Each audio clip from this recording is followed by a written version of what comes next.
ಈ ಊರಿಗೆ ಬಂದು ಸೇರೋದ್ರೊಳಗೆ ಸಾಕಾಗೋಯ್ತು. ಈ ಊರನ್ನ ನನ್ನ ಅಣ್ಣ ಅದು ಹೇಗೆ ರೌಂಡ್ರಿ ಮಾಡ್ಕೊಂಡಿದ್ದಾನೋ ಏನೋ. ಈ ಊರನ್ನು ನೋಡ್ತಾ ಇದ್ರಂತೂ ಹಾಳು ಹಳ್ಳಿ ಇದ್ದಂತಿದೆ.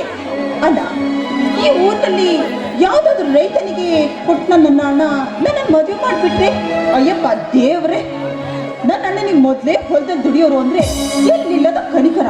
ಹಾಗೇನಾದ್ರೂ ನನ್ನನ್ನು ಮದುವೆ ಮಾಡಿಕೊಟ್ಬಿಟ್ರೆ ನನ್ನ ಜೀವನ